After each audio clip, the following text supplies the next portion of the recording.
Just had it. Did you ever listen to old 50 Cent? Never listen to old 50 Cent? No, I didn't. Welcome to the Midday Show. I'm Jeff Everett. He is Mark Messina. June 23rd, 2022. Give me some. What's 50 Cent's most popular song? What would I know? In the Club. How's it go? You can find me in the club. You never heard that? You lived in Baltimore. When did you live in Baltimore? I might, in the 90s. So you might have been before then. I was gonna say, there's no way you lived in Baltimore as like in your 20s and you didn't know who 50 Cent or heard of 50 Cent song. I heard of him. Yeah. I probably know In the Club. You see him at the club. Do you see him at the Super Bowl? He's hanging upside down on the bar. That's the In the Club song. Okay. No, I don't know. Not happening for you. Like... Welcome to the Midday Show. We're going to touch base on yesterday's show, just some updates going on in local news. We're also going to talk about the Genetti. They're having their 100-year celebration. I actually give you credit. I kind of knocked you for this because I was like, I don't know how to talk about because you'd kind of knock me for lots of things. Well, yes, but I was like, I don't really know how you're going to talk about the Genetti for 5 minutes. And then you started like giving me some stuff, and it's really, really interesting. So you were right. I was wrong. We're going to talk about the Genetti 100-year celebration. Story of my life. And then there's a story that came out in USA Today about Title IX and how colleges are abusing it 50 years later. Some of it I totally agree. Is it that old? 50 years. Yeah. Been around. Wow. I didn't know Title IX was that old. Curious to hear because I'm kind of 50-50 on the article. I think some of the stuff they nailed.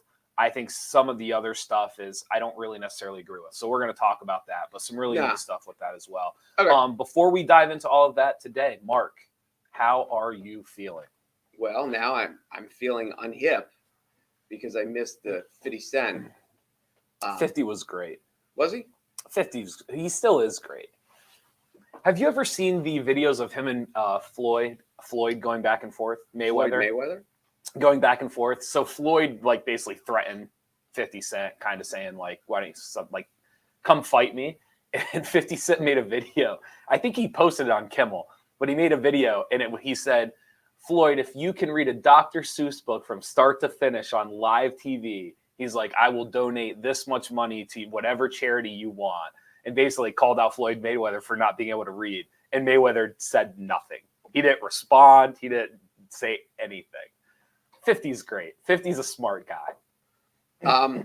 Curtis Jackson. I was going to say, I've heard his real name enough. Yeah. Is he one of these guys that lost all his money or is he loaded? Oh my, 50 Cent is loaded. Well, but here's all you need to know. He created vitamin water. Really? Yes. That is 50 Cent. That is Curtis Jackson. Oh, wow. He is loaded. Where's he from?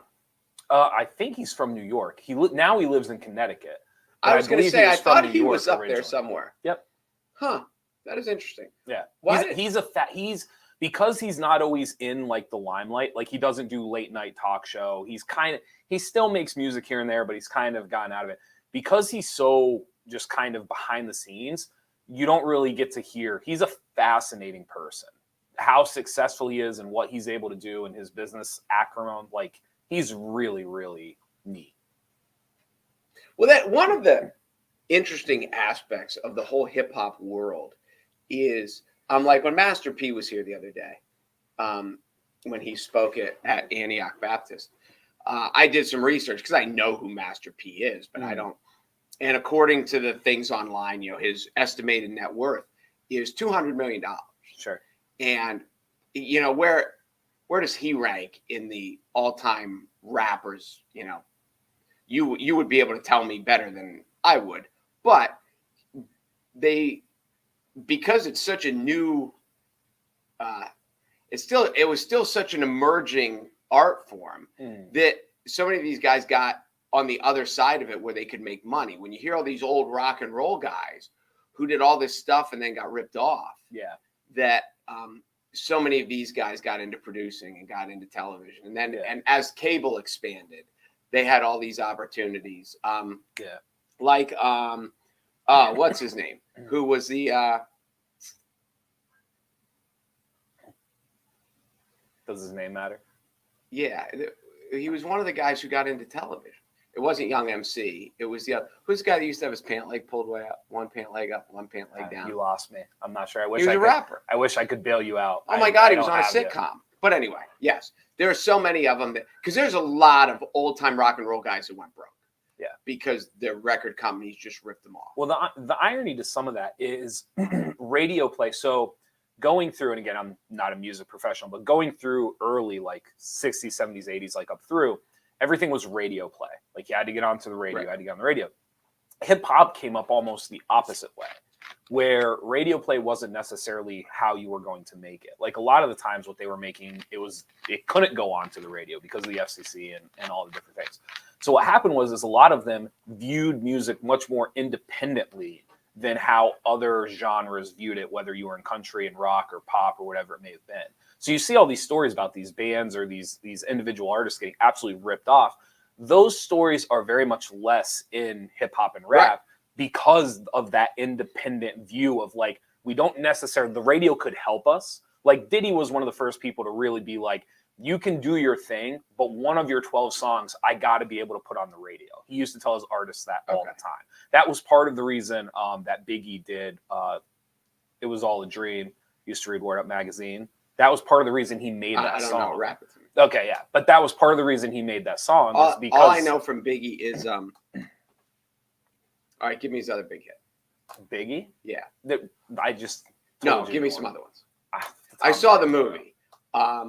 What does it matter? The point that I'm trying to make to you I'm just trying to show how hip I am. No, I know another Biggie song. Yeah. So anyway, so there was like this idea they valued the radio, but not nearly as much as these other artists. So there's not as many sob stories. I mean, the sob stories in hip hop and rap are people passing away. Right. It's not necessarily that they became. Well, I remember why you were probably too young. I know you might have been right. The VH1 had the whole behind the music scene. Is that still a channel? Does VH1 still exist? I think so. I don't know what they show. I remember I used to watch VH1 a lot. So now I don't even know if it's a wrap. I'm not sure either when you mentioned it, but they had the behind the music series, which was awesome. And I remember the first one was Snoop Dogg. And I kept waiting because as it goes through, they all go broke. And then they reunite 25 years later with all these old bands. And that's what they did. Okay. And I kept waiting for the part in Snoop Dogg where they said he didn't have any money left. And it never happened. Oh, Snoop Dogg's loaded too. Oh, yeah. And now this was 20 years ago when they were doing the series. Yeah. But it was like, oh, he still ended up with his money. Well, then good for him. The other sneaky part to a lot of this is if you're the Beatles, it's four ways. I'm trying to think of like other games. Yeah, no, I get you. The Rolling Stones. There's a lot of it. Yes. There's a lot of them. If you're a rapper, I mean, don't get me wrong, like you're paying for beats, you're paying for your producer, your manager, stuff like that. But most of the time, you are on your own. Like, who is the guy? This is one of my favorite stories you ever told me, and no one else will care about it. Who is the guy that came to Mansfield and played the same song 4 times? Lupe Fiasco. What's his name? Lupe Fiasco. What song did he do? The Show Goes On. Okay. And he had to play it. It had something to do. He was upset with the sound system at the university. And so it kept messing up and he was frustrated. And a part of me gets it because like, if you have to exert your voice, now you got to go do another concert the next night.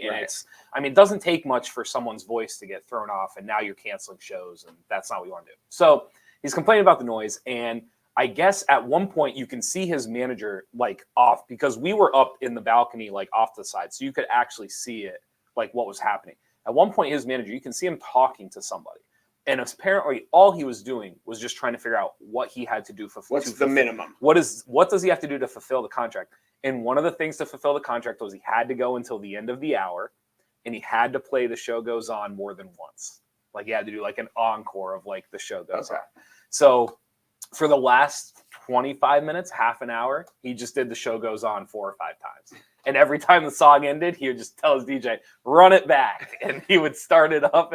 So it was just 5 straight songs. I love that thing. And he got paid and I have a good story now. He opened for Little Dicky, who you may not know. You may or may not know. He's kind of taken over a little bit. Dave, the show Dave on FX. Okay. I know of it. Yeah, that's him. He's Little Dicky. Oh, okay. Dave Bird. He's actually from Cheltenham, Pennsylvania. Oh, really? Yeah, he's a PA. Where's that? Down Philly? Outside of Philly. Okay. Yep. Interesting. So he's a Jewish comedic, ironic rapper, comedian, kind of guy. Oh, all the Jewish rappers. I mean, it's It's a burgeoning you'll get a kick field. out of this. He signed with Snoop Dogg. Oh, okay. Yeah, Snoop Dogg is like his label executive or whatever. And we just talked about this off the other day. I love the Snoop Dogg commercial with Sandberg. Yes. That's good. Thank you for indulging me in some rap and hip hop conversation. I appreciate that. Sure thing. D-O-double-G. Let's talk about. Do you want to touch base on yesterday's show very briefly? Yeah, I think we could go because we were here yesterday, obviously talking about the situation of Williamsport High School, and Jason Fitzgerald was on. I'm always tempted to call him Fitzpatrick, and I need to make sure I don't get his name wrong. So Jason Fitzgerald was on with us talking about because he made a very direct statement actually as how Williamsport handled it, and a lot of it was directed at the fact that they had a school board meeting that night and they had no comment. Yeah. Now the school board meeting was already scheduled. It was just coincidental. They didn't call a meeting to then bring everyone in and say no comment. But his basic statement was, how do you not have a comment? So then 24 hours later, they came up with a comment. And can I read the yeah, comment? Go ahead. You read it. Let me pull it up. This is what 24 hours later, and they have Williamsport High School, as we have discussed, is like the only high school we think in the area that has a publicist. Yeah, they have he works in public relations. So obviously, I'm pretty sure he has other roles. They have other jobs and duties and things like that. But they do have a public relations person, somebody that actually does. And mind this. you, is that we get the stuff that Williamsport, whether it's a musical, a play, a sporting event, whatever, their stuff is promoted well. Very well. Because they have somebody. Most schools can't afford it. Yeah. So it just kind of falls into a secretary, an athletic director, somebody like that. But Williamsport actually pays someone to be a publicist, and this is what they came up with 24 hours later. So this was their news release. WASD statement regarding recent charges against WAHS principal. In light of the charges filed yesterday against Williamsport Area High School principal Dr. Roger Freed, the Williamsport Area School District wishes to provide an official response.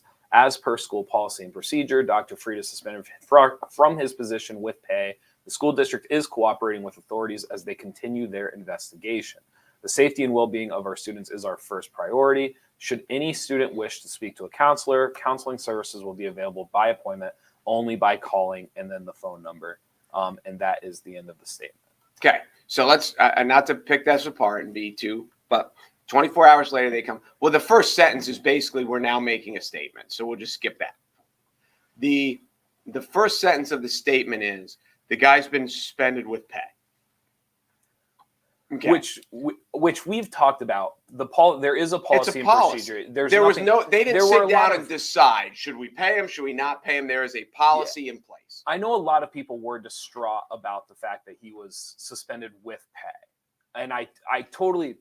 It was one of those weird coincidences where I completely agree with the sentiment, but I also completely understand the hand tie of a policy and the procedure that's in place. Right. So it was one of those weird moments where I thought I agreed with both sides in a way. Well, I understand why people look at it and say, how is this guy still getting paid? Right.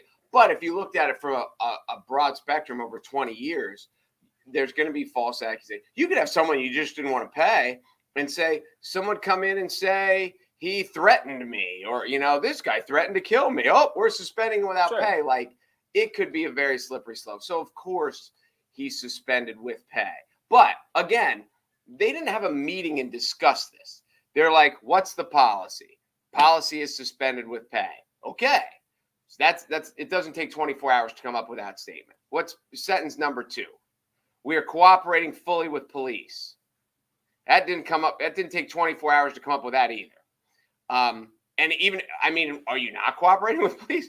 Of course you're cooperating with the police. Sentence number 3 was, what's it say about the health and well-being of our... The safety and well-being of our students is our first priority. Should any student wish to speak to a counselor, counseling services will be available by appointment, only by calling, and then they release the number. So that's it. Okay, so they first come up and say suspended with pay because that's the policy. Second, they say we're cooperating with police. Third, they say the health and well-being of our students is our number one priority. How did it take 24? It wouldn't take 24 seconds to come up with those 3 sentences.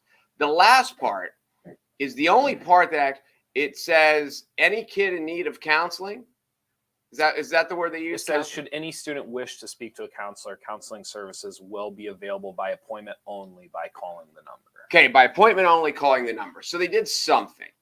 I would disagree. Well, first of all, I have no idea how this took 24. We could have come up with this. Well, that's you and I, who are not professional publicists, sure. we could have come up with this statement in 7 minutes. Yeah, you're on a roll. Can I slow you down for a Sure. second? I think this is what I took from it, especially after talking in the office here and even talking with you about it a little bit.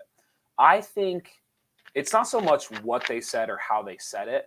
I think it's that if you're not going to come out and make a statement right away, it's not like you're expecting this grand gesture to then be released, but there is something to not making a statement. There's nothing here that probably couldn't have been said right away. Agreed. And I think that is like the challenge that most people are trying to wrap around their heads, because like we've talked about before, like you have to work with a solicitor, you're working with a lawyer, you're trying to figure out what you're legally allowed to say, what you should say, what you can't say. You're trying not to paint yourself in a corner. There's all this legality and all of this tape that you're trying to like figure out what you can say. And a lot of times with what you're left over, there's not a ton, like you're basically being told, here's what you are allowed to say. How you say it or when you say it is kind of more so up to you. And I think that's really the point. The biggest point that I keep taking from you and some of the people here is there's nothing that was said that couldn't have been said right away. And at least people would have taken it. I think people would have taken it more at face value. I think people would have responded to it much more. What's the word I'm looking for? They would have had more of a belief in it had it have been said earlier instead of just a no statement or 24 hours. Mm-hmm. So it's this balance of like, we're in a world now where there's so much legality and there's so much like, don't say anything until you talk to a lawyer. Don't say anything until you talk to the solicitor. So it's that balance of like saying no statement versus what are you allowed to say versus what should you say. I think it's all very, very complicated. The part that I agree with you though is that idea of nothing was said that couldn't have been said in the moment. Yes. So there is an aspect, one of the great, as a 50-year-old, one of the things that I've learned in my life is when you get in a situation, and again, my father's a lawyer. I love my father. But when you can't get in a situation where you just speak to the attorney and the attorney says, just say this, because the attorney only cares about the law. And when you get beyond that, for all the parents in the school district, all the kids in the school district, all the teachers in the school district, this is so much about emotions and you need showing leadership and trying to not lose the faith in your followers, so to speak, or that you can't just say, here, Mr. Attorney, here's what you do. What should we say? And we're just talking to this person. Because there have to be people who are like, well, the public's not going to like that. And if what we go do, if legally it covers our ass, but to the masses, they're furious and they think we're incompetent and all that, then what good has it done? And I've been in real estate deals where we had an attorney on the other side and all the attorney was talking about was the law. If we do this, I want to protect my client. I looked right at him and I said, you're going to ruin the deal. Your clients have already moved into a new house. They're ready to sign the check. And if you stay with your stance, my guy is walking. Then what? And there are some people, like people in the political world, that everything's politically spun. And people in the science world, everything is science. And people in the legal world they don't care about public relations. They don't care about the court of public opinion. They don't care about this. And if Williamsport High School, if the attorney said to them, don't make a statement, and they all said, okay, then they're crazy. Because you had to know. Woodward Township is now calling for, Jason Fitzgerald, who was on with us yesterday, who has no dog in the fight, but is a very respected intellect of all of these things. He called for the superintendent's resignation.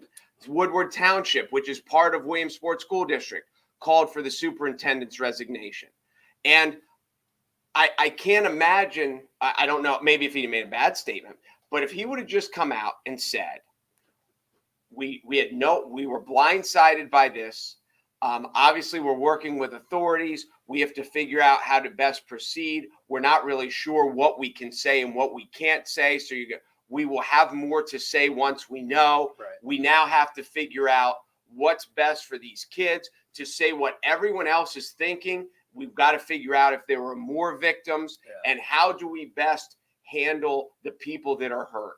You can say that without an attorney covering totally.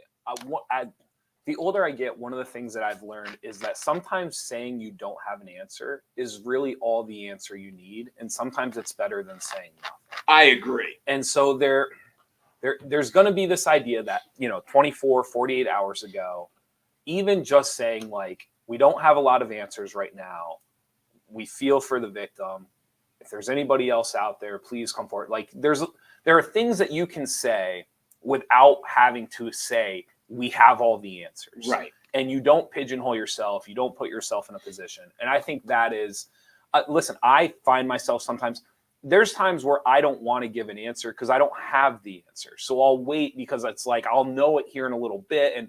But what I'm realizing is a lot of times I'm just better off just like, hey, I don't have an answer yet. And so I think that is like the human nature side of this, is to not feel comfortable enough to being like, hey, we don't have all the answers here, but we know that there's something that needs to be said. And there's an aspect, there's an irony of leadership, whereas some people in authority think like I'm supposed to, in coaching all the time, there's times you look at your kids and just say, we don't know, we're going to try to figure it out. Sure. And like, we don't know how we're going to do this. We don't know, and for them to come out and say, we're not sure what we're allowed to say yet, doesn't make you look like a bad leader. Right. It makes you look honest. Right. And to come out and just to say no comment makes you look arrogant. Like, well, it's just I don't owe you an explanation. Yeah. And if you're going to say no comment, like you said, you can say it way more delicately to be like, we're still trying to figure out what we're allowed to say. Right. And right now, our first thought is not in the law, because the police and the legal system is going to take care of that. We have at least one former student that was affected. We have to find out if we have other students, like we have a pressing need. And so we're going to forge forward and then tell people we will come back and make a statement later. I heard someone say this. Was it here? Someone said, because they talk about transparency is one of the big things in society, and they talk about some groups that are really good with information, some groups that aren't. And I think it was Sunbury. There was some sort of I don't know if it was a murder or a shooting or something happened, and they said the police chief of Sunbury had a press conference to say, we don't really have any information yet, but we'll have it tomorrow, and we're having another press conference tomorrow. Mm-hmm. And they're like, in the world of the place where so many people just clam up and won't say a thing, right? He had a press conference tell us we don't really know anything yet, but I'll tell you when we will, and we'll be back. Yeah. And there's just, I can just tell that everyone sat around a table. They looked at the solicitor. They said, "What do we do?" The solicitor said, "Don't say anything," and everyone said, "Okay." And nobody in the room stood up and said, "This is not going to be received well." And I don't know how nobody in the room said it's not going to be received well. Or maybe they did, and maybe they got stomped down. I don't know. But we're not even 24 hours removed, and they're calling for the head of the guy who didn't do anything. Like, he's not the perpetrator, right? But just the way it was handled to the public. Well, I thought that was, one of the things that I thought Jason spoke very well about yesterday was anytime something like this happens, it's very easy to have like, the community gets lumped into it. The school gets lumped into it. Other professionals in the building get lumped into it. I have friends that work in the building that are like, they're not furious, but they're frustrated because they feel as if like somehow they are now linked to this. And so I thought one of the things Jason did very well yesterday is he said, he's like, Williamsport has great students. They have good parents. Like they have great teachers. There's a lot of people every day that go into that building that have nothing to do with what happened or what this guy represents now. Well, it's hard. It's hard to live here and not have multiple friends Sure. who are involved in all different aspects, from elementary to high school to sports to like everybody knows somebody, but most of us know 5 or 6 or 10 or 20 or I mean, it's a big district. But I think that's something where, I mean, listen, we get the hindsight of 2020 to come on here and talk about it. I do think it's something that I will take from it, and something that I hope that like I moving forward, if I ever like am in a position of power or leadership, one of the things that I certainly will take from this is that idea of making sure that people know that this is not everybody, that this was one person who did one thing. And that's something that probably could have been said to help alleviate the pressure that some of these other employees are feeling, or that other people within the district are feeling. Right. Because I think they almost treated it as if like we are all being attacked. Like I don't want to say not making a statement made it that way, but I think right now there's a feeling of like the school district is under attack, like the media is out to get us, like the government is out to get us, like everybody's coming to get us. And I think what leadership could do to alleviate some of that is to come out and be like, listen, we have great people here. Like we have a lot of people here that had nothing to do with it, like have never been involved with it, like didn't even see him on a daily basis, that show up every day and do exactly what they're supposed to do. And so what we are trying to do is figure out how to handle it, help with the investigation and handle it, and try to keep doing everything else positive that we're doing. But like, it's almost, I don't want to say they clammed up, but because no one says that, now there's this lingering frustration of like, oh, my badge says Williamsport High School. Like, do people, the first thing people are going to ask me is, did you know this guy? And so I don't know. I feel like there was a way to maybe, I don't want to say distance themselves from it, but there's a way to protect the people in there that are doing the right things. And no statement doesn't really help out with that. Well, and again, I want to say one more time, to have the hindsight of 2020, I get that. Like, we're talking about this in a way like we're removed from it. We get to kind of like sit back. When you're delved into it or dived into it, that's when those decisions have to be made quickly. And I've never been in that situation, so I don't know. I'd like to think these are the things that I would do.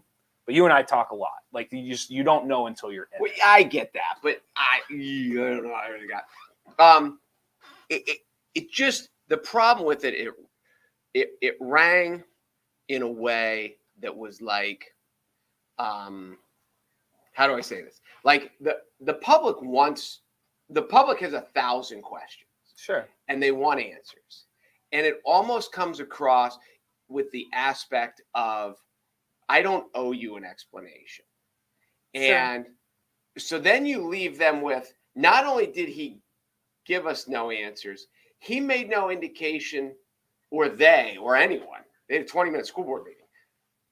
No one gave any indication that answers were ever coming. Mm-hmm. And that, I mean, it's probably a bad analogy because it's what I make, but it'd be like a kid asking you, like, are we going to practice tomorrow?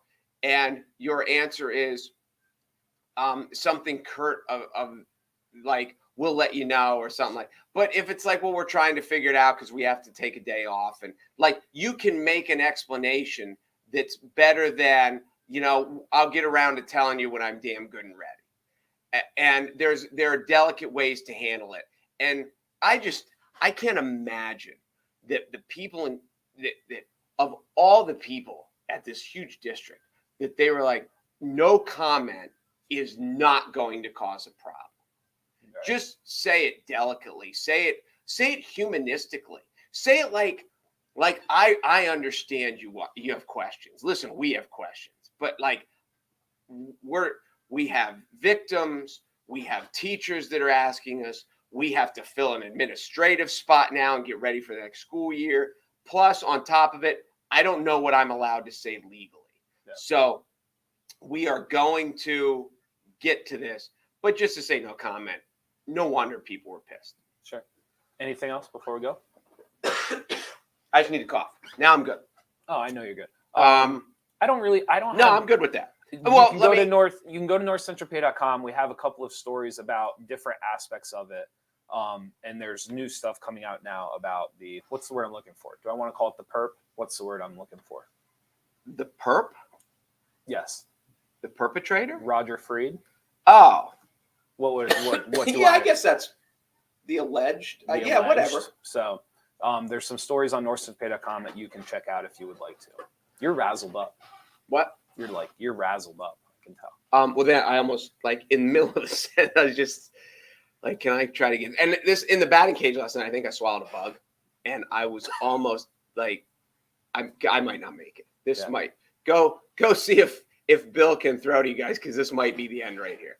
Can I lighten up the mood? Lighten the mood. This was a text I got before the show. There is by the way, the Midday Show wiffleball team is still undefeated. Just thought you should know. Okay. Oh no. There is a No, you're not. Oh no, you played twice. There is a Midday Show wiffleball group text that they schedule and they do everything on. Someone asked if I was going to be there tonight, and it was right before the show. Like we're getting ready, and so I wasn't gonna respond. Like I was just gonna wait till after. My cousin sends a message, and actually says, "You'll love this." Like the third grader in the back of the car, he says, "They're not live yet. He can answer." Like, what type of third grade tattletaling is that? Can you imagine? Now, here's the irony. You sort of did this to me the other day in a coach's chat. You're like, "Hey, did we ever get times?" But did I miss it? Did we ever get times? I didn't mean it. Like, I didn't try to do it to be a jerk. So you and my cousin have two things, and you have that in common, where you like to throw people. No. It is. Well, let me cut through it. What me and your cousin obviously have is when people text you and you don't respond. We were getting ready to do the show. Here's the thing. I have things I have to do before the show. I mean, now one of them's eat a piece of pizza, but I have things that I have to do before the show, and then he throws me under the bus. I referred to him as, this is the PG version. I said, "Are we in third grade? Take your tattletaling butt home." So that's the PG version. Read the R-rated version. We're on the internet. I cannot on this. Well, hey, before now, I don't want to step into this. Who makes the lineup?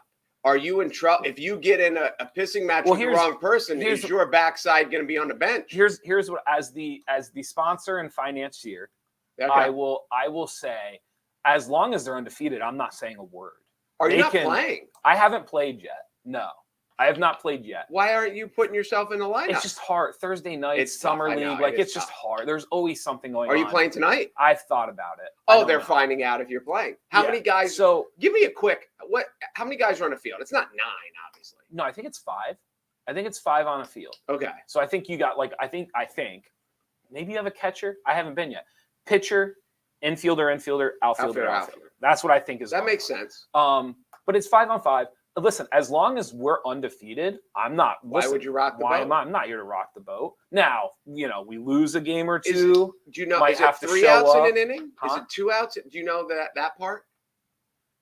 It's regular, 3 outs. So it's not 2 outs in an inning. Sometimes you play wiffle ball; it's hard to get. No, I get it. It's nothing. We're not I don't think they're reinventing the sport. There's 4 bases. There's a pitcher. You know what I mean? I've told you, if they really want to do this league right, there would be a swing set, a bird bath, in the outfield, a random bush somewhere in right center. In the outfield, second base would be a bush. Well, the neat part would be is if you showed up every Thursday and it was moved it was hole different. On the green, somebody just mowed the grass and stuff is scattered. Yes, the old sandbox. See, they don't. Do people have sandboxes anymore? You know what they do, but they're the plastic the green turtle or the octopus. You know what I'm talking about? When I was a kid, my dad built a wooden framed sandbox. Yeah. But there were lots of places where that was whole, first base is the edge of the garden, second base is the bush, and third base is the shed. And that's what it should be. Totally. Because then you always had the danger. It cut down on great defensive plays because you were afraid you were going to smash into a pipe. Totally.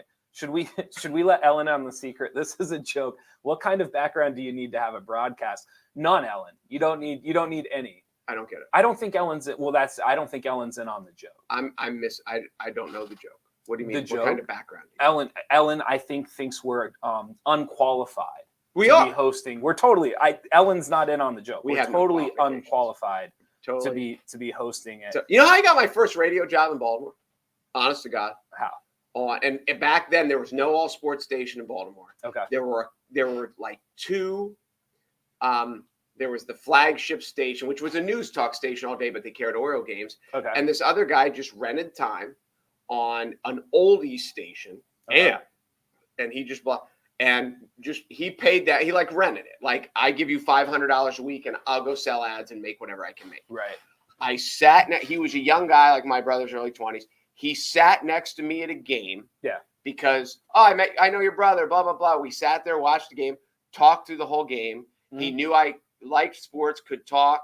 Sure. And he knew that I did radio play-by-play for Susquehanna basketball. Mm-hmm. And then as he's trying to build his business, he thought after one 9-inning game, and he's like, well, if I have Mike Messina's brother on with me, I can sell that. No, that's true. So he hired me after watching one baseball game, and that was my qualifications to be on Baltimore radio. Well, that's a fair question. What, like, Ellen, if you're still listening, what would you want your qualifications to, like, what do you think the qualifications are? And do you, like, what else do you listen to that you think they have those qualifications? It is shocking how many people get on the air or how many people get a job in broadcasting because they were an intern, because they were a board op, because they were die laughing because if you go on, like, this is probably not a great example, but like Whoopi Goldberg is arguably like one of the most profound broadcasters now.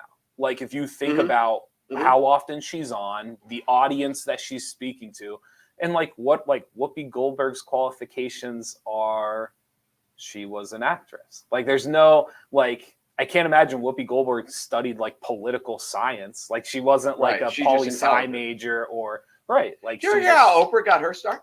No. She was on I want to say she was on like a class field trip, and they went to a radio station. Yeah. And they needed someone to read one of the spots. They're like, hey, one of you kids want to read it. And she said, I was a really good reader. Okay. So they asked me to do it. And then I did well. And I think from there, it turned it, she was like 14 or 15 years old or 16, something like that. And I think from then it turned into an internship, and then she got a job. Her first job was in Baltimore. I think it was on a Baltimore radio show. Okay. And then obviously because she was a black female, that like there just weren't a lot in her industry. So it gave her a chance for upward mobility because she was like the what word am I looking? The pioneer, if you will. And but I saw an interview with her. She's the reason I got my first gig is because I was a good reader. Yeah. And that was it. Like, she's a smart student. Hey, we need someone to read this. Hey, Oprah, and her real name, she didn't go by Oprah. Okay. But they're like, hey, Oprah's a good reader. You read it. And they're like, okay. And she went blah, blah, blah, and got a job. Interesting. So yeah, it is crazy. But well, yeah, she's right. I actually feel bad now because I didn't realize people expected people to have like qualifications. I think Mike is Mark Messina's brother. It's the other way around, but yes. Yes, it is. You two actually converse about interesting topics. Thank you, Casey. It's one of those things. Wait, is that you? Did you make a fake? Yeah. Oh yeah. Casey Kuzio is my fake. That's my burner account on Facebook. There is a. Don't tell me you don't have burner accounts. I don't. I can barely keep track of my. You just made fun of me because I can't even message people back, and you think I have like multiple burner accounts. No. You can. No, you just don't. I can't. That's the thing, and you think I have like burner accounts. I'm sitting here and I can barely do my own. There's this aspect of this. Like, when I think of the people that I listen to on a daily basis, like I never even cross my mind, A, what are their qualifications, and B, I like to listen to Joe Rogan. I like to listen to Breaking Points. I like to listen. I'm just thinking of the podcasts that I listen to, like Bill Simmons. Like, none of these people have qualifications. Like, none of them are like necessarily scientists or engineers. Or now they'll bring on people that are, like you and I bring on Fitzgerald yesterday, or because we get over our head in some of these topics. We need somebody that knows what they're talking about. I get over my head every day. Today we're doing all right. We're doing okay today, but it is funny. So that's all right. So anyway, I'm sorry, Ellen. It's not a joke, and we aren't qualified, but I feel like we do what we can. Well, it's just the whole aspect of interesting. Yeah. I'll never forget, and I'm sure I've said this before, with Colin Cowherd, who was ESPN broadcaster, and he was on Fox Sports, and he was put her back up. That made me feel good. Which one? The one that said we have interesting topics. Casey. It's an interesting way to spell Casey. Casey? K-A-C-I. But yeah, anyway, he just said I'm in the interesting business. Yeah. Because I just need, and it's so simple, and it's such a stupid, simple statement, but it's true. Yeah. No matter who, we just had a discussion about pizza, and Jerry went into this lengthy, like, yeah, we're like, hey, it's not like Jerry's a pizza expert, but in a way, we're kind of pizza experts, because how many of us haven't eaten like, 10,000 slices in our life? Well, I think the biggest thing is, I think there are certain people that if you're going to talk about something, you must be an expert. But a lot of times, like the people I listen to, I don't really care so much that they're not an expert. It's that they figure out the interesting questions or angles behind those things. So they're just opening up the forum of like, why is this way? Or what happened here? And like, that's the stuff that I enjoy listening to. Not necessarily, most of the time experts are dry. Like a lot of times experts are boring. You almost need someone next to them to kind of be like, wait, what do you mean? Or like, well, what happens when, like, you almost need them to kind of narrow it down for them to help them navigate it. Well, this is what I think works for us. This is why we're brilliant. Because we know with most of these topics, I say most of them, we're not experts. No, far from it. We're just I think we're thinking of what everyone else is kind of thinking. Because our audience isn't experts in these topics either. And because we can bring it from multiple, if you take, 10 people in a room and you bring up, any situation, what happened to Williamsport, there's somebody, the first thing they thought of is, well, what about this? And then somebody else is, what about this? And we can kind of spin it and cover those topics. Sure. So I think we get, I think part of just to full circle it, I think a lot of times when we have the show, like there's times we end shows and we gave no answers. Like why? What's that? You know why? Because we don't have. Because we don't have the answers. But that's the point I'm making though, is like a lot of times we'll have shows. Some of our best shows that we've gotten the most, like, hey, I enjoyed that, are the ones where it was literally just you and I, like, what do you think? And you're like, I don't know, like that. And then you'll be like, what if that? And I'm like, oh, I don't know, maybe, like, I don't know. So no, we're not experts. We're here to ask questions and think out loud and also find some interesting stuff. You'll get a kick out of this. I had someone contact me yesterday. Am I allowed to take down Casey's comment yet? Well, I mean, yeah, it makes me feel good. Do you want me to just alternate her and Ellen's comment back and forth?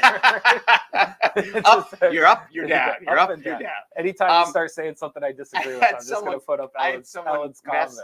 I had someone message me yesterday that said, I watched the show because I knew you were going to talk about the sports situation. And this is talk about the good and the bad of it. It's only the third time I've ever watched, but you guys did a really good job. So it's like, well, thanks. Yeah. Do you think we handled it well? But oh, by the way, I never watched your show. Yeah.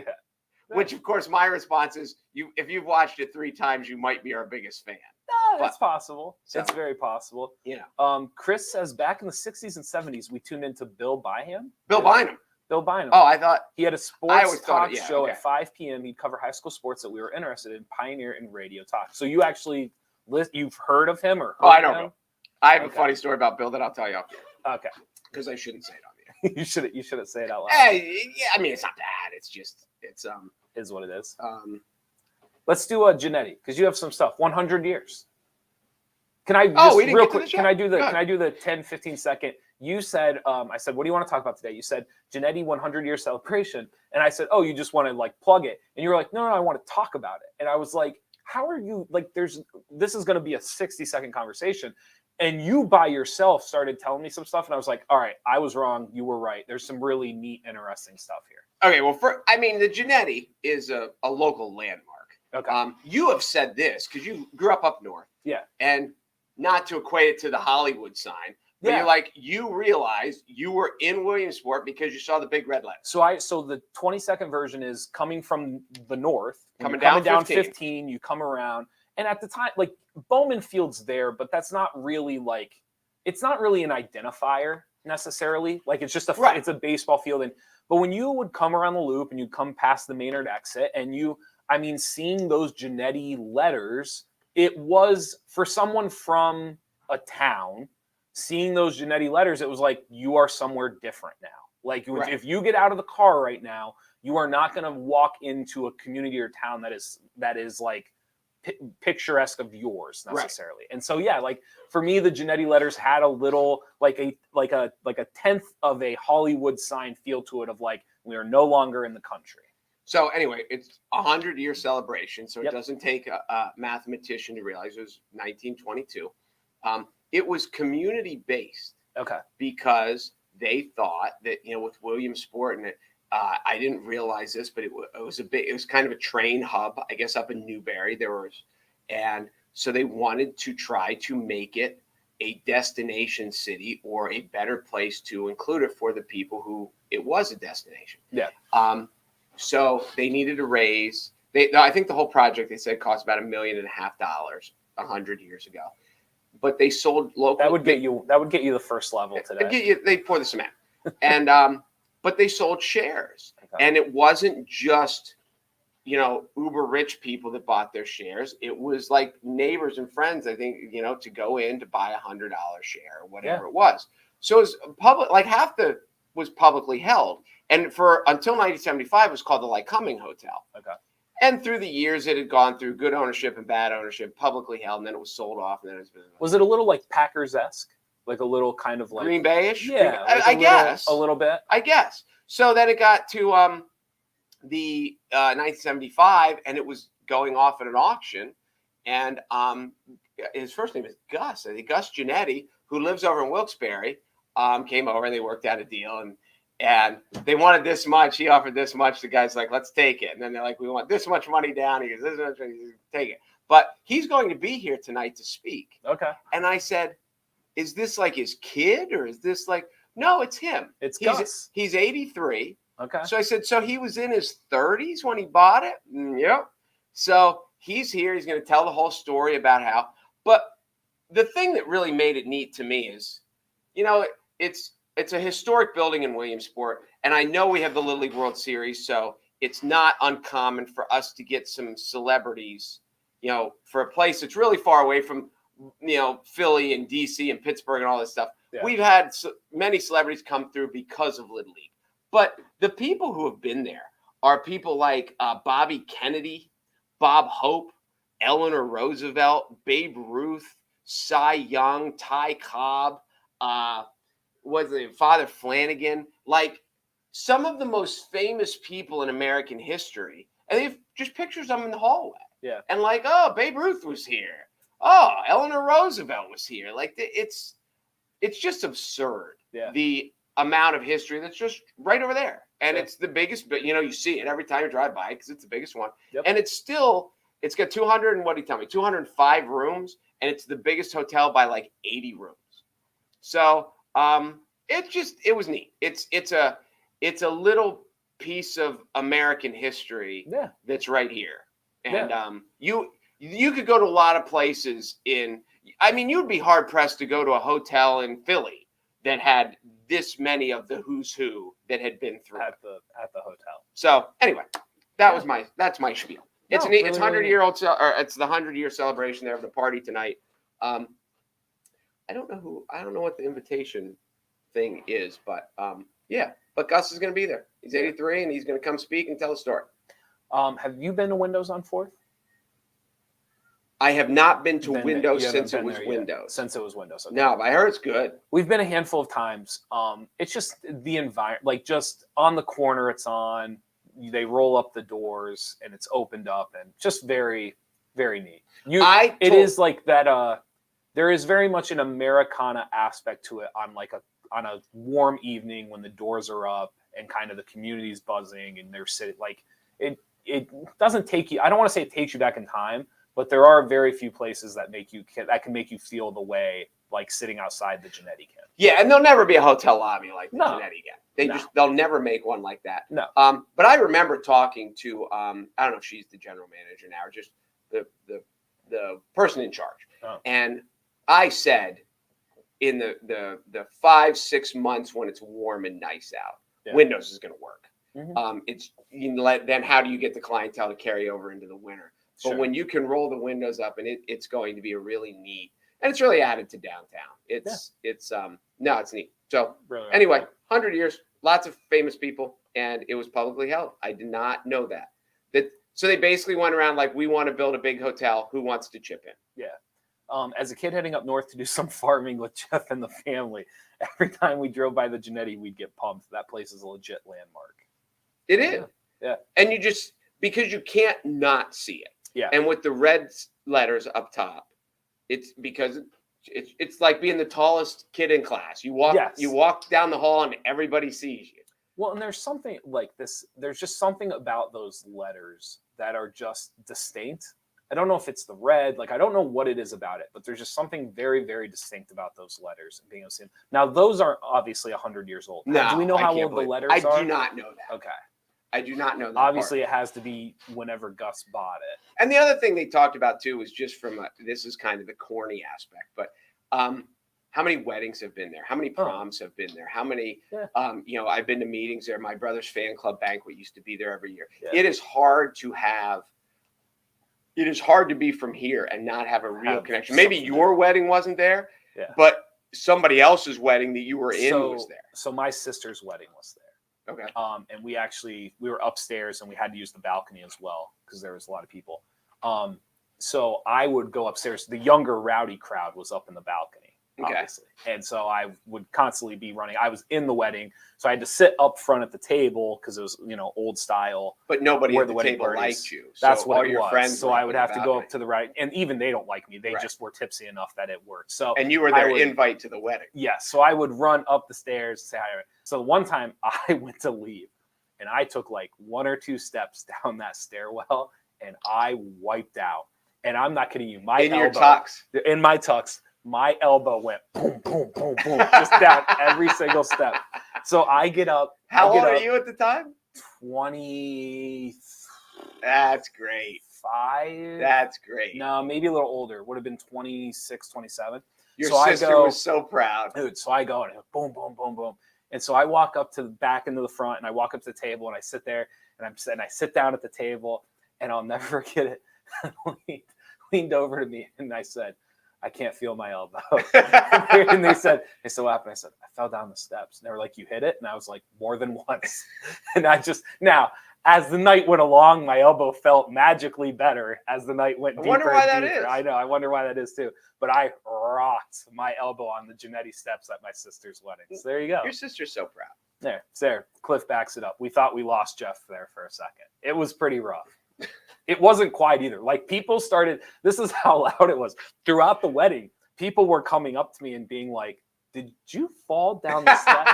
Because nobody saw it, but everybody heard it. Yes. That's great. It was really, really That's good. Good for you. Really you should be proud. Title IX abuse. Can we do this real quick? Sure. I did not know anything about this. This is interesting. So it's 50 years of Title IX. So all these different studies are coming out, like, how effective was it? Is it doing what it was supposed to do? There is a USA Today study that was put out, and what they found is that out of 107 public schools in the football subdivision, I'm about to throw math your way, so you let me know when you're ready for it. Okay. 107 public schools in the football subdivision, 3,600 additional participation opportunities for female athletes were included without adding a new women's team. So here's what, because that was a mouthful. Here's what that means. 107 schools were able to add female athletes without adding any female sports. Would you like to take a guess to what has happened? By like putting more people on the soccer roster? So some of it is that. So for example, some schools have decided it is cheaper and easier to have a soccer roster, max out their soccer roster. Okay. So what they've basically done is they've put stipulations on some of these women's teams, like part of keeping you on as coach, obviously grades, you want to win, no behavior issues. Part of it is like if the NCAA says you can have X amount of players on your roster, you have to have X amount of players on your roster. Okay.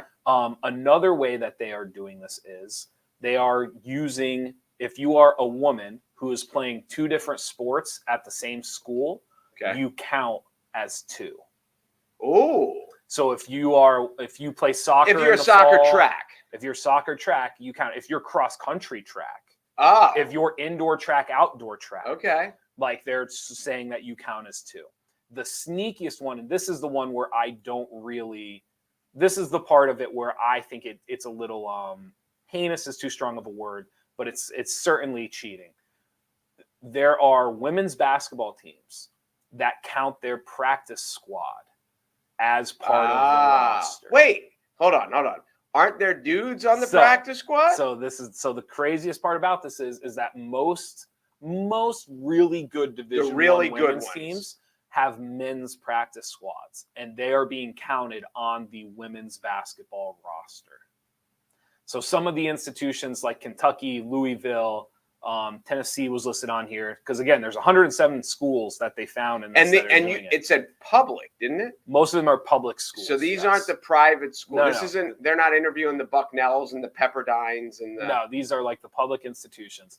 So they actually found at one school there was a women's basketball roster that had 37 players listed, and over half of them were on the practice squad, and they believe were men's players on the practice squad. So here's my thing. This is my thing with Title IX, and then you can dive in if you have anything to say. I have believed in years past, I think Title IX served its purpose. I think it was necessary and it did a lot of good. I think most of that has gone to the wayside. I think a lot of what you're finding now is universities and programs are trying to figure out how to manipulate the system. They're trying to figure out how to get away with it. However, with that being said, a lot of this is bullcrap. Like, what these universities are doing is absolute garbage and completely mocks Title IX in the point of it. So I think Title IX has too much jurisdiction. I think it controls too much. However, what these schools are doing to manipulate it is garbage. No, I am totally with you. It is, and you're right. We've gotten beyond the point where, because back in the day, even in the 70s, there weren't NCAA women's sports. It was some other association. I don't know when, because when Pat Summitt at Kentucky, she wasn't at Kentucky. She was at Tennessee. Yeah. When she started as a coach, it wasn't the NCAA. It was it was the women's college something affiliation. So I mean, women's sports have come so far that I don't know. If they just kind of got rid of Title IX, and what kind of damage? Like, Penn State's not dropping women's soccer. They're not dropping women's basketball. They're not. What sports would really be in jeopardy? Originally, when they put in Title IX, the goal was to create more women's teams, and it did that. Yes. Like, it was successful in doing so. But now that these women teams exist, some of the stuff that Title IX is enforcing, it's not initially so, for example, there's a lot of schools that want to add this or add that, but they can't because they wouldn't be in Title IX compliance. Right. So if I'm a team that wants to add football, I might have to add 3 women's sports just to equal what it would take to start football. But football is going to allow us to afford to add all of these other sports. So it kind of beats itself up a little bit. So I think it's done its purpose. I'm not saying it should evaporate. I wonder if Title IX was one of the things that held him from adding baseball for such a long time. It's possible. It's very, very possible. Now, because on the flip side, they had softball. Yeah. So they had the female equivalent, but it was years and years before. And for 25 years, the rumor around here was like, oh, he's getting a baseball team. Like, oh, he's getting, and I think they finally did they play yet, or are they playing next year? But they finally just got one. Yeah. But I wonder if it was logistics and red tape and cost, or was it Title IX? Well, there's a lot. So one of the examples, the reason women's soccer, and obviously soccer is super popular, I'm not implying it isn't, but one of the reasons that most colleges have a women's soccer team is because they have the field, the dimensions stay the same. Mm-hmm. And so, like, it's cheap and it's affordable, and it's one of the larger rosters that you can add. So that's why, like, women's soccer, obviously it matters because, like, it's a great sport and girls are benefiting from it, but it also matters because it alleviates the stress of Title IX on the men's programs. Like, like all the football numbers and all this other stuff, you can't add volleyball and add football. Well, wasn't football kind of exempt? I thought it was all the other. I think for your D1, so for what this study was done, it is. But in Division II, Division III, no. Because it's not seen as like this predominant financier as all the other ones. Huh. All right. So here's one last example. Louisville is one of the schools that was studied. They manipulated 26 women's roster spots. The way they did this, 11 student athletes were reportedly added by double and triple counting track and cross-country athletes. And then also 15 were added by counting male practice players as females. So that is how Louisville is staying under the Title IX guidelines. I mean, I don't know. You're right. Every time when you set a broad scope of rules, and Title IX had to be broad, and it served its purpose, then you just get people who are essentially paid to get around the rules. Yes. Where are the loopholes? What can we do? Yes. They did it with, once they put in salary caps, then every team had a capologist. And like, how do we manipulate the rules of the salary cap? So, yeah, I get it. Yeah, Title IX, you're right. It served its purpose, but it might be getting to the point where it causes as much harm as it does good. It's getting past it. Some other things that we have, I think we're going to talk about them tomorrow, most likely. We do want to talk about Little League boundaries at some point. There could be a big change there. I sent you a thing about the New York rents. That's getting pretty crazy. If we could touch base on that. I told you Wawa might be expanding, which that's the whole Wawa Sheets debate. Gas tax suspensions, we brought that up as well at some point. And then these are two personal ones for me. Did you see they caught the largest snake ever in Florida 2 days ago? No. Yes, the largest snake ever in Florida, just under 20 feet. Pretty crazy. Wow. Yeah, really, really nuts. And then there's this really interesting thing I was reading about the difference in male-female relationships in different species of animals, which you will find fascinating. Is the female crazy in every species? It isn't. The female is actually, it all depends. There's a couple of species like the dominance shifts, but the way they display the dominance is very different from human beings. You'll find the whole thing fascinating. I came across this. Really, and I wanted to mention this. I'm intrigued. Yes. The hockey game that ended in overtime. If you didn't see the highlight, you have to see it. Hold on. Let me put Ellen's thing up. Okay, go ahead. Talk about hockey now. This is a joke. Oh, okay. Now that you're going to talk about hockey. Now I'm going to talk about hockey. So the guy comes in, it's overtime. He's skating down. He's being defended. He just kind of flips it along. And could I stop you one more time? I'm so sorry. Is there anything we're less qualified to talk about than hockey? Yes. Oh, lots. You think so? Oh, my God. Go ahead. So, in hockey, like you shoot, if the goalie that catches it, it bounces off the goalie and you can see it, or it goes in the net and you can see it. Okay. So the guy shoots, the goalie doesn't know where it is. The guy, he's looking for a rebound, and everyone's just standing around and no one knows where the puck is. Okay. And when they showed the replay, he shot it under the guy's arm. It deflected off the guy's stick and went into the top. It went in the goal, but it went into the top, and a place where it was sewed together, whatever, it lodged. Uh-huh. So nobody saw it. The goalie knew he didn't have it. Mm-hmm.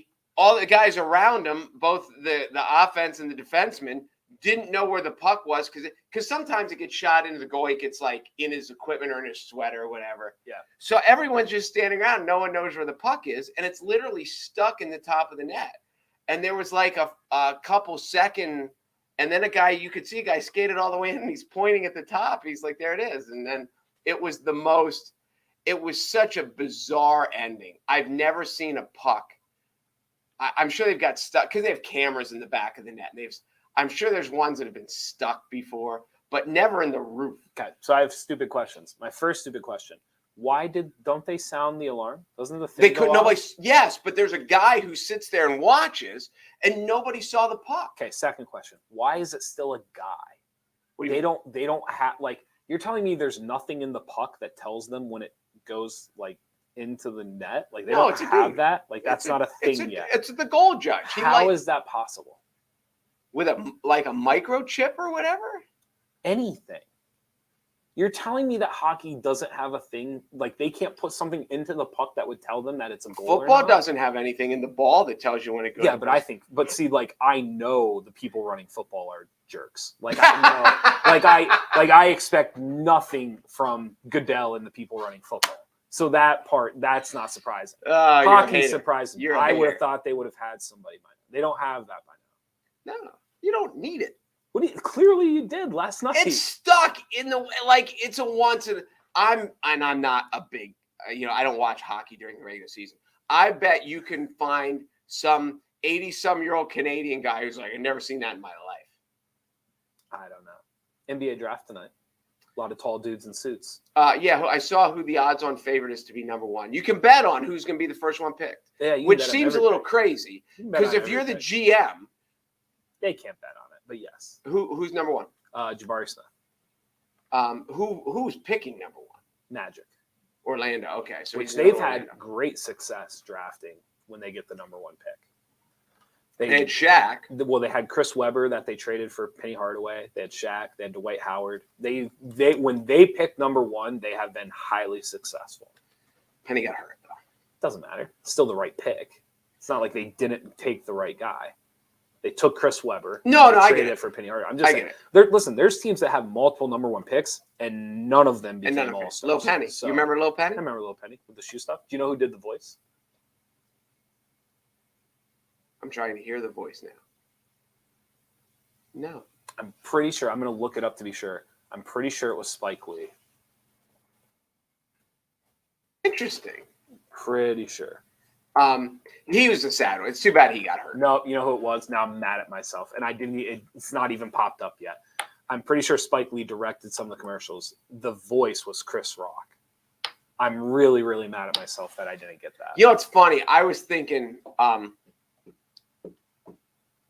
Kevin Hart. But I'm like, Kevin Hart wasn't around that long ago, but Chris Rock was. Yes, it was Chris Rock. I messed up. It's just too bad he got hurt. Oh, yeah.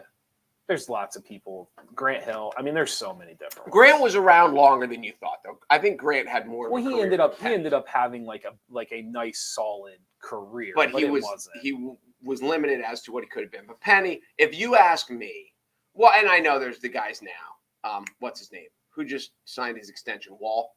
John Wall. Yeah. Mm-hmm. He's been beat up. Yeah, but he still played 9 years. Like, he got a good career. Did he go that long? Yeah, John Wall was. Who was Derrick Rose?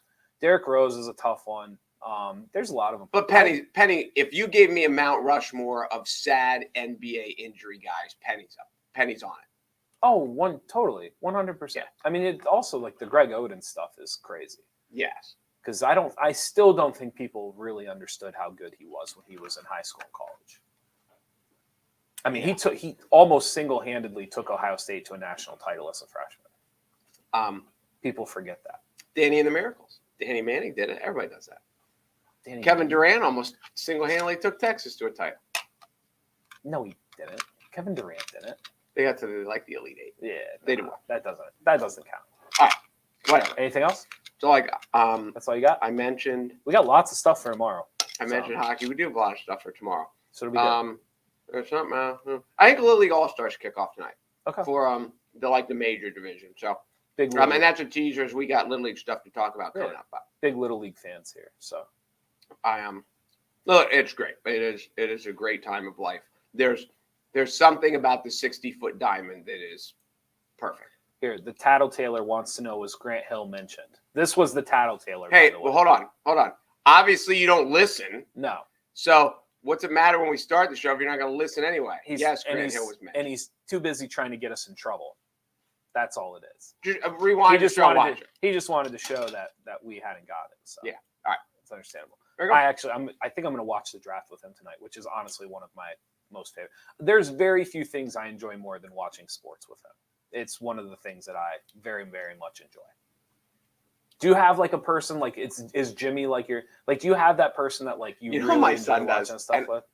And maybe this is just a generation. Like he'll text me during the day when something happens. Right. Like that Cooper Manning, the Manning kid signed with Texas apparently. Okay. I got that from him. His generation. He has so many things going. Like he'll be watching something on his iPad while he's playing. Well, yeah. There's a lot of information overload while trying to watch things with my teenage son. Well, one of the worst things is watching a draft with people who are on their phone because they get all the picks before it comes up on the TV. You do? Someone can tweet. Some beat writer tweets out the New York Jets are going to select whoever at number 12, and it's like Now I know that wasn't realistic because I acted as if the Jets would be outside Would the top ever 10. be. But you get my Oh, point. that was low. But you No, get I my get it. point. You understand. Did you guys ever see video of the New York Times writer who just showed up in a suit and got in and seated up front because he was 6'11"? He left with the Utah Jazz hat and didn't pay for a drink. I have never heard of this before. That is awesome. Never heard of that before. Did you see Fake Clay? Did you hear about this? You'll love this. There's a guy who looks just like Klay Thompson. I like think I identical. did hear about this. Fill me in. Looks just like him. He has kind of like an Instagram following. Like not crazy, but like, people know who he is. He goes by Fake Clay. He goes by Fake Clay. He showed up with like a hoodie on, Warriors decked out, and he had like his buddy with him, and he walked up and like he didn't say he was Klay Thompson, but he, people were like, "Hey Clay," and he was just like, his kind of way. And he got onto the Golden State Warriors floor before the NBA Finals game and was just like shooting jumpers. And then finally someone noticed. I don't know who it was, but after he shot a couple of jumpers, somebody came over and like escorted him out. And he was banned from the finals. He was not allowed to use his tickets to go in and watch the game. Well, of course not. Fake Clay. I don't think it's that bad. Do you think it's that bad? Yeah. No, because here's what I would say though. Like, I'm not saying it wasn't mischievous. Like, I'm not implying he's innocent, but what I'm saying is like, I don't like nothing. There was nothing malicious. He didn't force his way in. He hurt nobody. Like, but you don't want to encourage more people to do it because somebody could. I get that. But I'll go back to the idea of like, he himself didn't do any of those malicious things. No, I do. I get it. But it's still, you hop on the field during batting practice and shag a fly ball. You're arrested. When we argued about it before, were you pro streaker or anti streaker? You mean, do I want to go streaking? No. When someone streaks on the field, are you like, get him out of here, toss him in jail, throw the book at him? Or you just like throw him out of the stadium and let him be on his way? When you say streaker, are you talking about the naked person or just someone running on the field? What are you struggling with? Because it's different than like sorry. If some drunken idiot just wants to run on the field, I think they should drag him underneath the stadium and beat the crap out of him. Bogue says he's banned for life. So not just the finals. He's banned for life. If some drunken idiot runs on the field during a game, I think they should drag him under the stadium and beat him to death. If there's a naked person, crazy. I don't think you can really do that because it just has a different image. I just don't. I like. Maybe you can wrap a towel around them and then beat them. Yes, to me it sounds as if you are taking out. You are blaming somebody for something that has not happened yet. So here's what I'm saying: if you want like Fake Clay, if they want to throw him out and take away his tickets for the night or whatever, I get it. Like I understand. Like make him pay. You know what I'm saying? But this idea, like banning him for life, why would you ban him for life? Your first reason was because if someone else tries to do it and they're not as nice, something could go wrong. But that hasn't happened. Like it hasn't happened yet. No, and it's the same thing with the streaker. Like people are like, oh, if one person's streaking, the next person's streaking, everything else. I'm totally towards like punishing them. But like to punish them for something else that hasn't happened, like throwing the book at them because someone else might do something worse than them is like, I don't understand that aspect of it, especially for the ones who do it. And there's nothing malicious about it. But it's still like it's one person holding up an event with, tens of thousands of people watching and millions of people maybe watching at home for one person. Like it can't be like, whatever. As soon as you're done running around the field, whatever. Like I get it. So I get that part. Like, listen, toss him out. Like, get rid of him from that day. Like, for that day, get him out of here. Like, but if he's not a repeat, offender, toss him in jail for a long time. I don't get it. I don't understand. You can life sentence. There are people in society that never go to jail, and they have made people suffer way worse than the dude who streaks on the field or Fake Clay who sneaks in before the game. Fake Clay. And these people never go to jail. When I'm watching a game and I have to wait 45 seconds for the fat security guards to go catch this guy, the suffering that I'm going through for that 45 seconds, I don't think I could ever. If only you had a phone that had clickbait that you could just like click on for 45 seconds and occupy you for that time. I gotta tell you this story. You'll get a kick out of this, and no one else will. Orioles spring training once back. It would have been when we were in the '90s, and Eric Davis was there, baseball fan. He was Eric the Red for a while. He ended up in Detroit, and he ended up with Baltimore. He was catcher third, right? No, outfielder. Oh, really? I thought Eric Davis was third base. Skinny black guy from Compton. Him and Darryl Strawberry grew up together. Okay. Eric Davis went like 20-80 one year. He was fast. He could hit. And so this guy shows up at Orioles training camp and says he's Craig Elo. Okay. And he wants to come in the locker room and meet the guys because he's a professional basketball player. And the PR guy doesn't know. Sure. And he knows Eric Davis is a big basketball fan. He goes, Eric, come do me a favor. Is that guy Craig Elo? And he goes over and looks at him. He goes, no, Craig Elo's white. So of all the NBA, and this is the story, like of all the NBA guys, so this is a black guy that shows up pretending to be an NBA player, and he gave the name of one of like the handful of white guys in the league. Craig Elo. But it's like, no, Craig Elo's white. That guy's not white. That's not Craig Elo. I just find that story really funny. No, that's really, really good. To you, he should be in jail forever, right? Maybe not forever, but I feel sorry for him a little bit. Like if you're picking an NBA guy and you're a black guy, 95% of the NBA is black. How do you pick a white guy? I don't know how to, like, maybe I'm an awful person. I don't know. You can take maybe out of that sentence. No, maybe I'm an awful person because I think there are lies that are not malicious that hurts nobody. Nobody in this fake Clay thing, nobody was hurt. Nobody. And so but then I do think impersonating a person can be very damaging. Like if you're impersonating somebody for credit card information, if you're impersonating, there are times where impersonating somebody is a very big deal. So if someone's driving 175 miles an hour, mm-hmm. but nobody gets hurt, mm-hmm. should they lose their license? It's a fair question. I mean, we have highways that have no speed limits in America. We have highways all across America that do not have speed limits. I didn't know that. Yes. But that would be the point. Like, just because nobody got hurt doesn't mean that somebody doesn't lose their driving privilege. I get that. But just because nobody got hurt also means it doesn't mean that somebody will. I think that is like a foundational. But if you're like, no, it's one of our philosophical differences. Like one of the reasons why you're kind of on maybe a little more on one side of the fence than I'm on the other side of the fence is that idea. Like you are very much if X, then maybe Y, and I am very much like I will wait for Y to happen, and so we just differ on that. So that's like saying if somebody comes in your house, you're just sitting there watching TV. Yeah. Some dude off the street just comes in your house, walks around, and leaves, and nothing happens, then it's not that big of a deal. It is kind of a big deal because now you've got that fear that now my house isn't safe. Slow down. Did I ask him to leave? Was the door locked? Like, how did he get in? Like, doors doesn't have doors locked. You just can't walk in someone's house. No, this is the point I'm making you though. There's context to everything. Like, do I know the person at all? Did I think I knew the person? No.